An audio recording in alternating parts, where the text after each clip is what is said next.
ನಾ G P S T syllabus ಬರ್ಕೊಂಡನಿ. ಆ ಸಿಲೆಬಸ್ ಏನಪ್ಪ ಅಂದ್ರೆ ಪೇಪರ್ ಒನ್ನದೊಳಗೆ ಯಾವ್ಯಾವ ಬರ್ತೈತಿ ಟೋಟಲ್ ಇರೋದು ಏನಪ್ಪ ಅಂದ್ರೆ ಇದು 400 ಮಾರ್ಕ್ಸಿಂದು.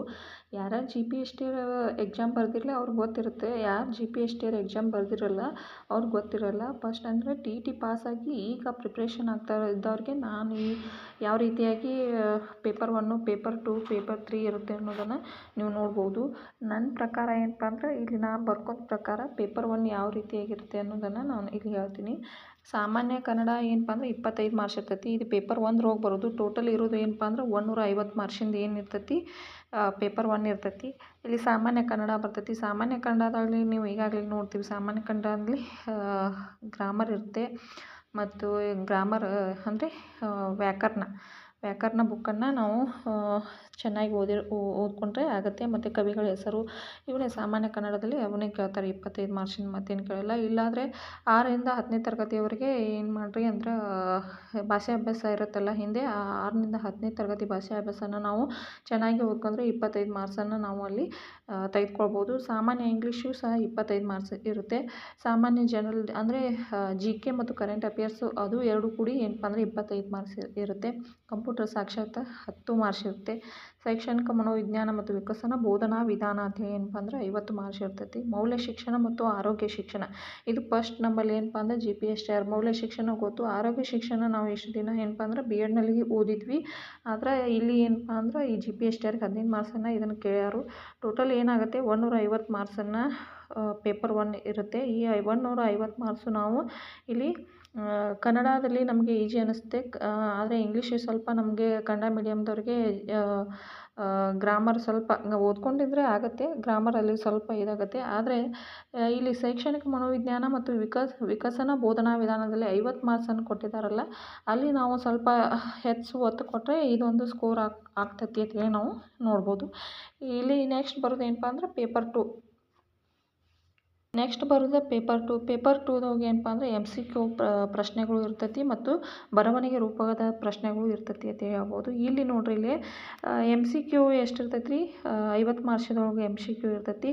100 ಮಾರ್ಕ್ಸಿಂದ ಏನಪ್ಪ ಅಂದ್ರೆ ಬರವಣಿಗೆಯನ್ನು ನಾವು ನೋಡ್ತೀವಿ. ಇಲ್ಲಿ ಹೆಚ್ಚಾಗಿ ನಾವು ಇಷ್ಟು ದಿನ ಬರವಣಿಗೆ ರೂಪದಲ್ಲಿ ಅಂದರೆ ಬಿ ಎಡ್ ಮುಗಿದ ತಕ್ಷಣ ನಾವು ಓದ್ತೀವಿ. ಆದರೆ ಬರವಣಿಗೆ ಅಷ್ಟು ನಾವು ಪ್ರಾಕ್ಟೀಸ್ ಮಾಡಿರಲಿಲ್ಲ. ಆದರೆ ಇಲ್ಲಿ G P S T paper ತೆಗೆದುಕೊಂಡಾಗ ನಾವು ಬರವಣಿಗೆ ಚೆನ್ನಾಗಿ ಬೇಕು ಅಂತೇಳಿ ನಾವು ನೋಡ್ಬೋದು. ಹೀಗಾಗಿ ಬರವಣಿಗೆಯನ್ನು ಚೆನ್ನಾಗಿ ಎಲ್ಲರೂ ಪ್ರಾಕ್ಟೀಸ್ ಮಾಡಿರಿ. ಅಂದರೆ ಪ್ರಬಂಧ ರೀತಿಯಾಗಲಿ ಮತ್ತು ಇದು ನೋಟ್ಸ್ ರೀತಿಯಲ್ಲಾಗಲಿ ಬರವಣಿಗೆಯನ್ನು ಚೆನ್ನಾಗಿ ಇಟ್ಕೊಳ್ಬೋದು.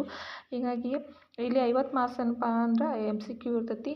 100 ಮಾರ್ಕ್ಸ್ ಏನಿರ್ತೈತಿ ಅಂದರೆ ಇಲ್ಲಿ ಬರವಣಿಗೆಯಲ್ಲಿ ಇರ್ತೈತಿ ಅಂತ ಹೇಳ್ಬೋದು. ವಿವರಣೆಯ ಮೂಲಕ ನಾವು ಬರವಣಿಗೆಯನ್ನು ಬರಿಬೋದು. ಇಲ್ಲಿ ಇದು ಇರೋದು ಸಹ ಏನಪ್ಪ ಅಂದ್ರೆ 150 ಮಾರ್ಕ್ಸಿಂದ ಪೇಪರು.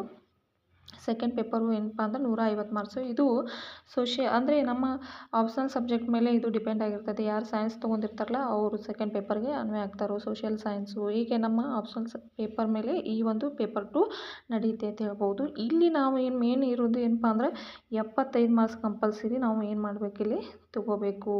ಇಲ್ಲಿ ನೋಡಿ ಟ್ವಿಸ್ಟ್ ಇಟ್ಟಿದ್ದಾನೆ ನಾವು 75 ಮಾರ್ಕ್ಸ್ ಮಾತ್ರ ತೊಗೊಂಡಾಗ ಮಾತ್ರ ಇವು ಪೇಪರೆಲ್ಲ ಚೆಕ್ ಹಾಕವ್ರಿ.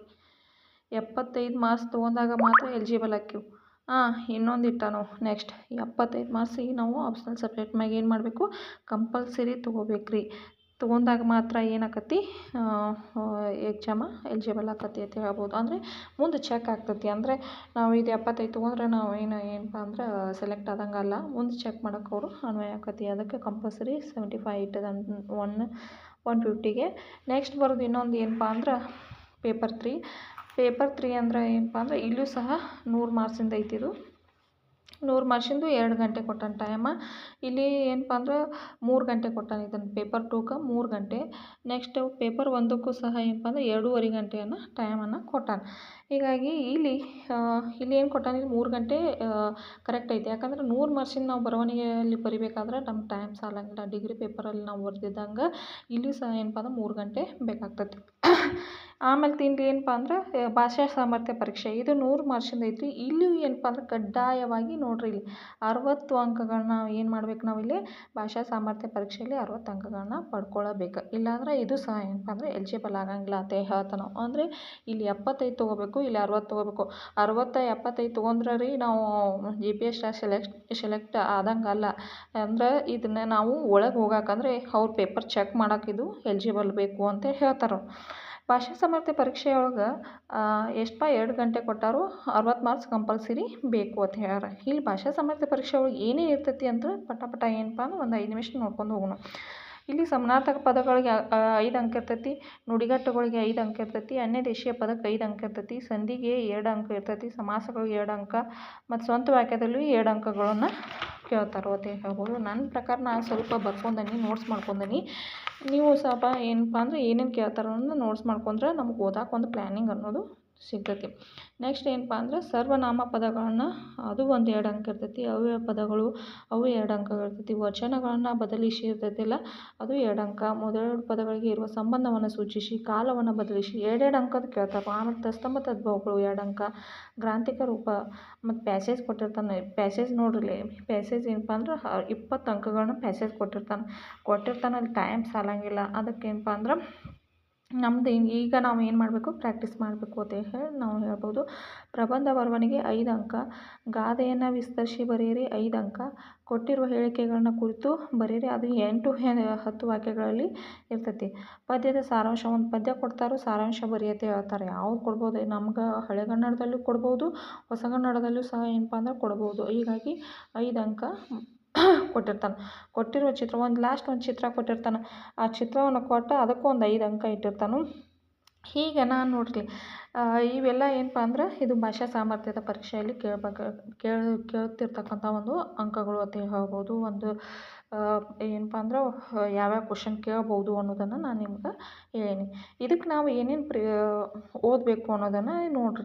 6ರಿಂದ 10ನೇ ತರಗತಿಯ ಕನ್ನಡ ಪಠ್ಯಪುಸ್ತಕ, 6ರಿಂದ 10ರಿಂದ ಸೋಷಿಯಲ್ ಸೈನ್ಸ್, ಹಿಂದಿನ ವರ್ಷದ ಪ್ರಶ್ನೆ ಪತ್ರಿಕೆ ಕೈಪಿಡಿ ಮತ್ತು ನುಡಿಗನ್ನಡ ಮತ್ತು ನಮ್ಗೆ ಇನ್ನೊಂದು ರೆಫರ್ ಮಾಡಬೇಕಾದ್ರೆ ಸ್ಪರ್ಧಾ ವಿಜೇತ ವ್ಯಾಕರಣ ಸಹ ನಾವು ಏನು ಮಾಡ್ಬೋದು, ರೆಫರ್ ಮಾಡ್ಬೋದು ಅಂತ ಹೇಳ್ಬೋದು. ಹೀಗಾಗಿ ಇಷ್ಟು ಏನಪ್ಪ ಅಂದ್ರೆ GPSTಗೆ ಸಂಬಂಧಪಟ್ಟಂಗೆ ಕ್ವಶನ್ ಪೇಪರನ್ನು ನಾನು ಈ ರೀತಿಯಾಗಿ ರೆಡಿ ಮಾಡ್ಕೊಂಡೀನಿ. ನೀವು ಸಹ ಏನಪ್ಪ ಅಂದ್ರೆ ಈ ರೀತಿಯಾಗಿ ರೆಡಿ ಮಾಡ್ಕೊಂಡ್ರೆ ಒಂದು ಸ್ವಲ್ಪ ಓದಕ್ಕೆ ನಮ್ಗೆ ಏನಾಗ್ತೈತಿ ಅಂದ್ರೆ ಯಾವ ಕೇಳ್ಬೋದು ಅನ್ನೋದನ್ನು ನಮ್ಮ ತಲೆಯಲ್ಲಿ ಗೊಂದಲ ಇರ್ತೈತಿ. ಎಲ್ಲ ಹುಯ್ಯತ್ ಏನು ಮಾಡ್ತಾ ಇದ್ದೀವಿ, ಇಷ್ಟು ದಿವಸ ಓದಿ ಅಲ್ಲಿ ಎಕ್ಸಾಮ್ದಲ್ಲಿ ಯಾವುದು ಬೀಳಿಲ್ಲ ಅನ್ನಂದ್ರೆ ಓದಿದ್ದು ಇತ್ತಾಗ ವೇಸ್ಟ್ ಆಗುತ್ತೆ.